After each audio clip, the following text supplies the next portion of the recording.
ikaw kasi, magaling kang maghugot ng kwento mula sa mga tao. At ngayon, gusto nating malaman yung kwento naman ni Armando. Pwede mo bang i-share yung kwento mo sa aming lahat? Kasi napaka-interesting ng storya mo eh. Yun nga, may dalawa akong anak, isang 15, saka isang 12 years old. Sa totoo lang po, nagkahiwalay kami nung pamilya ko ng 10 taon. Sino po yung dalawa mong anak? Silang tatlo, magkakasama sa Bicol, tapos ako nandito sa Cavite. Taga Bicol ka. Sila ang taga Bicol. Okay. Wala kaming contact at all. Really? For 10 years? For 10 years, wala kaming contact. Tapos, nagkaasawa ko dito, nagka-live-in partner ako dito, nagka-live-in partner din siya doon. Hanggang yung ka-live-in partner niya, sa makabilang buhay, tapos naghiwalay kami nung kinakasama ko dito, nag-decide akong baka pwede pang ayusin. Wala kaming contact, wala kaming kahit ano. Ang nakontak ko lang yung anak kong panganay. Tapos sabi ko, baka pwedeng sabihin mo kay mama mo, ligawan ko ulit siya, gano'n. Tapos hanggang sa, ayun, lumambot naman. After 10 years, last September, umuwi ako ng Bicol. Nag-reunite kami. Nag-reconnect na kayo. Oo. So, buo na kayo ulit as a pam. Oo, kaso nga lang, hindi ako pwedeng magtagal doon kasi walang gaanong kabuhayan. Hindi pwedeng sama-sama lang kami, tapos sama-sama naman kaming gutom. Kaya ako nag-decide na bumalik ng Cavite. Ngayon, every week, nagpapadala na ako ng pambaon ng mga bata kasi weekly yung sahod ko.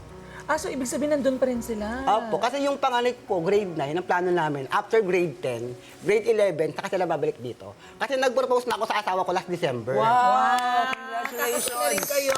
Pero wala pa, hindi. Ipon pa po. Ipon pa. Apo. Gano'ng kahirap yung 10 years na wala ka man lang contact sa mga anak mo, dun sa asawa mo? Sobrang hirap po kasi yung iisipin mo yung kada birthday nila, Oo nga. kada Pasko, kada bagong taon, or kung may bagyo dito, siyempre, probinsya din yun. Mas ano kayong ang naranasan nila, may kinakain kaya sila. Sobrang hirap. Kaya nung nagkaroon ako ng chance na mabuo yung pamilya ko, ang nag-promise ako hindi sa kanya. Sa sarili ko, ang promise ko, hindi na ako agawaan ng kahit na anong bagay na ikasisira pa ng pamilya ko.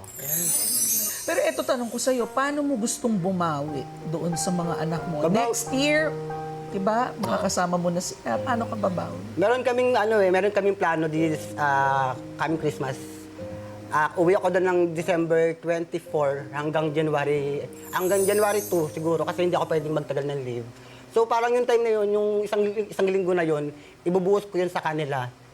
Masaya na ako na makasama ko sila ng Pasko, saka ng bagong taon. Kasi may request yung anak ko na hindi ko naibigay 2 beses na. Nung last graduation kasi, graduate siya with honors. Wow! Tapos, di ba 10 years kaming hindi nagkasama, graduate siya with honors, gusto niya ako yung umakyat sa stage. Eh parang ang labo naman kung uuwi pa ako ng Bicol. So, sabi ko na, pagpasensyahan mo, nakaganan. So, napagbigyan niya. Nung birthday naman niya, nung September 11 na, sabi niya, kahit walang handa pa, sabi niya, umuwi ka na lang dito na. Hindi ko na naman napagbigyan. So, parang yung kasalanan ko ng 10 years, hindi ko pa nababawi, hindi ko pa napupunan. Parang dumadagdag na naman yung kasalanan ko sa kanya. Kaya sabi ko, yung promise ko sa Pasko, matutupad ko yun sa inyo. Kahit 7 days lang ako. Siyempre, marami tayo pinagsasasiyan sa buhay eh. Pero, ang mas importante, yung mga learnings natin. Apo. At yung kung paano tayo babawi. I'm sure nanonood yung pamilya mo sa Bicol. Oo nga, proud sila sa'yo. Oo. Anong mensahe mo sa kanila? Sabi ko na ako iyak eh. Okay lang yun. Unang-una dun sa asawa ko, live-in partner, sorry.